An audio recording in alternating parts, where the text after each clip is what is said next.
Donc, on est dans le chapitre notion, donc fonction de deuxième degré. Et dans ce chapitre, directement sur la première page, on voit une parabole. Ce qui est en vert ici devant nous, c'est une parabole.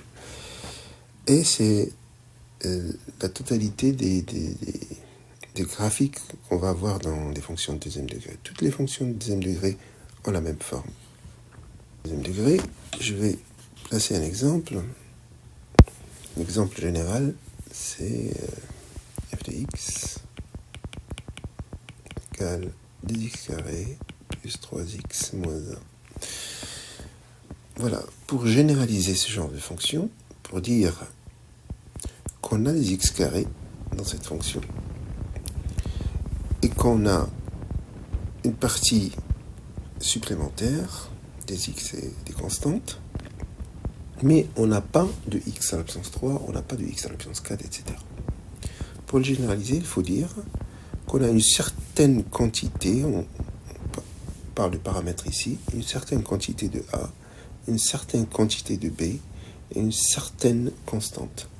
Donc, le paramètre A, c'est le coefficient de x carré, le paramètre B, c'est le coefficient de x, et le paramètre C, c'est le coefficient constant.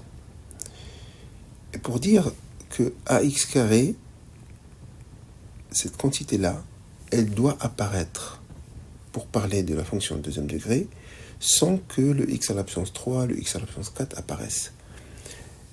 Il faut l'écrire comme ça, là on ne voit pas de x à la puissance 3, mais il faut assurer que le a est différent de 0.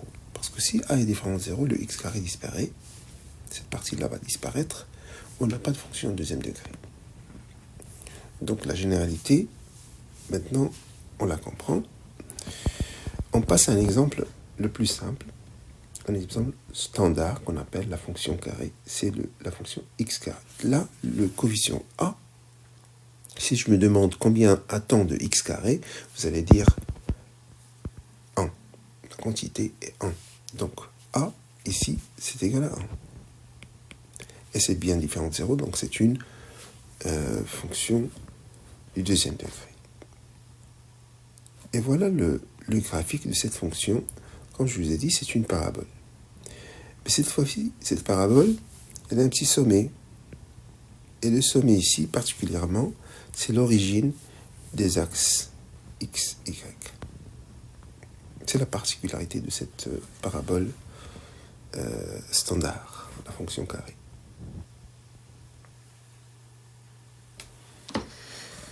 Pour analyser cette fonction carré, on a parlé du sommet. Donc le sommet, dans ce cas, c'est le point le plus bas. Le sommet, c'est 0, 0. Donc je vais écrire S comme sommet et les coordonnées 0, 0. Et l'axe de symétrie, donc il y a une certaine symétrie dans cette parabole. L'axe de symétrie, c'est l'axe des I, l'axe des Y, l'axe des ordonnées. Okay. C'est les Y. Je vais mettre entre parenthèses les Y. Okay. Qu'est-ce que c'est que la concavité?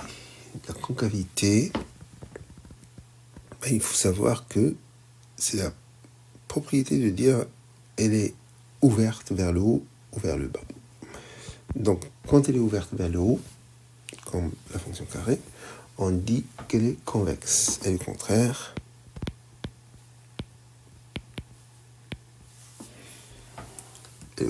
c'est concave. Okay. Pour la monotonie, c'est dire si elle croît ou elle décroît. Là, il y a les deux. Dans les droites, si c'est une droite, elle va rester monotone, une seule monotonie. Donc, si elle est croissante, elle va rester croissante. Si elle est décroissante, elle va rester décroissante. Mais quand il s'agit de la fonction carré, elle est une fois décroissante, une fois croissante. Comment on exprime ça? La fonction carré est décroissante.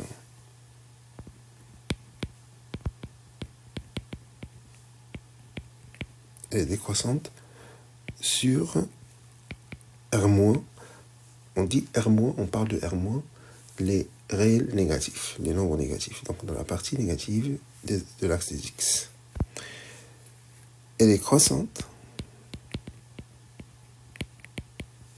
sur R+.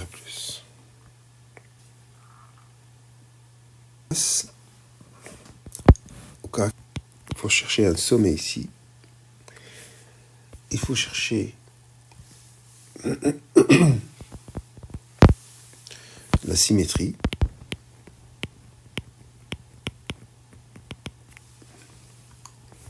Il faut étudier la concavité.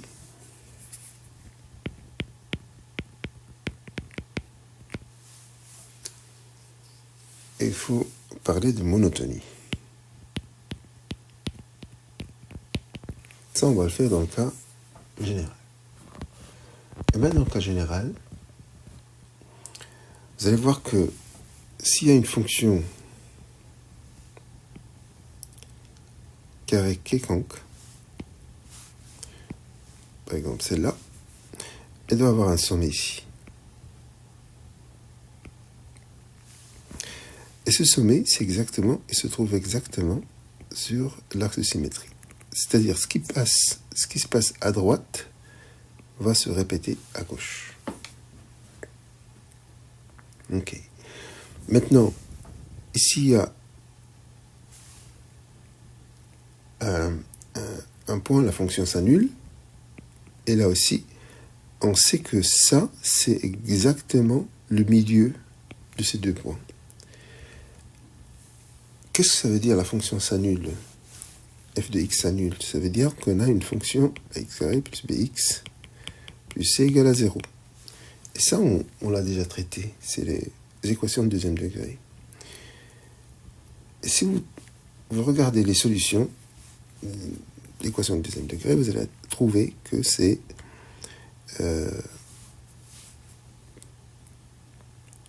moins b plus, bien je vais commencer par moins, comme ça, moins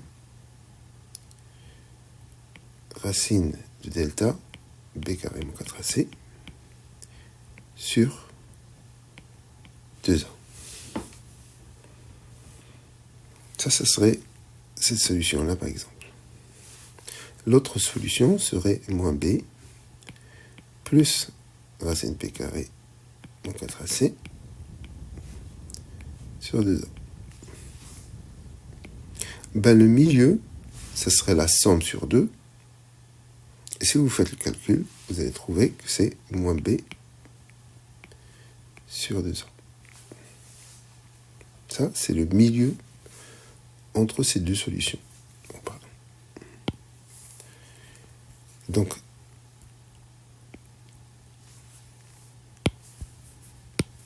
Donc ce point-là, c'est moins b sur 2a. Et c'est l'abscisse du sommet. C'est la première partie du sommet. La partie x du sommet. B sur 2a. Tout ça parce que ça se trouve sur l'axe de symétrie. Elle doit être équidistante des deux solutions. Donc, au milieu des deux solutions. Et le milieu des deux solutions, on peut le calculer en général. Pour l'examen, il suffit de savoir que le sommet a comme abscisse moins b sur 2a. Pas plus. Ça, c'est l'explication que je fais à droite. Mais pour vous, ça, ce n'est qu'une explication que je vous propose. Mais pour vous, l'essentiel, c'est que le sommet, c'est ça. Maintenant, le sommet, il se trouve sur la courbe, sur f de x. Donc, le y, c'est f de l'abscisse. Donc, je dois calculer f de moins b sur 2a.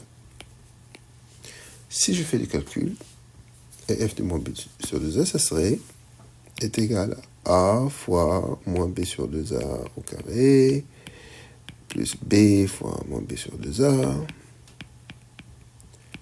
plus c. Si vous faites ce calcul, vous allez retrouver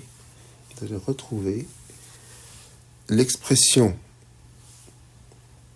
b carré moins 4ac, donc l'expression du delta.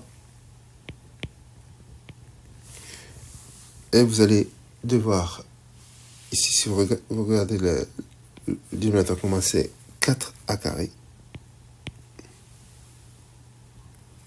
qui va se simplifier. Il y a un signe moins qui apparaît.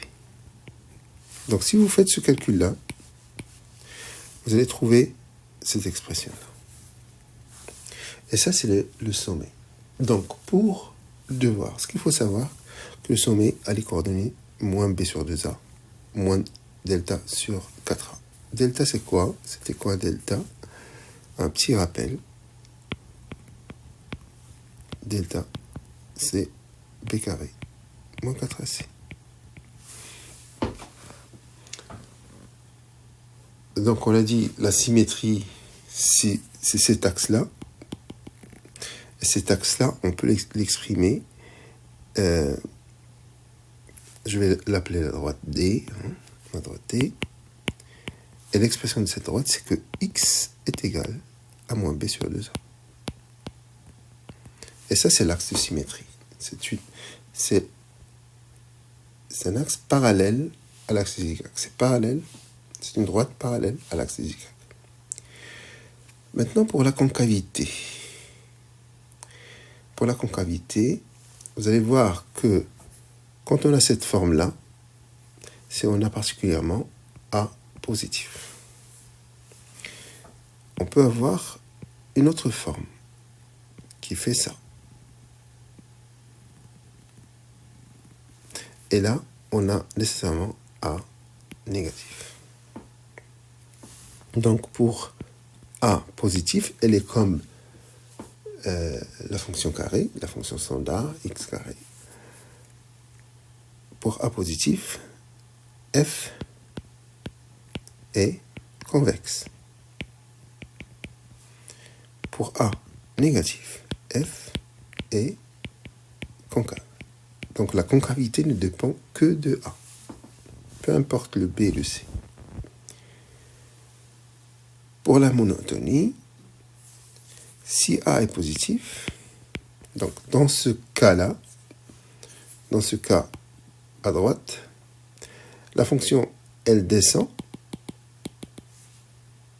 jusqu'au sommet.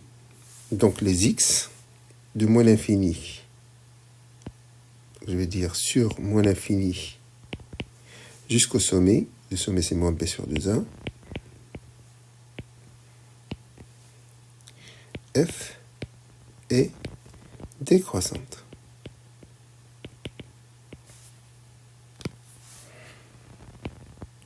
Sur moins b sur 2a plus l'infini, f est croissante.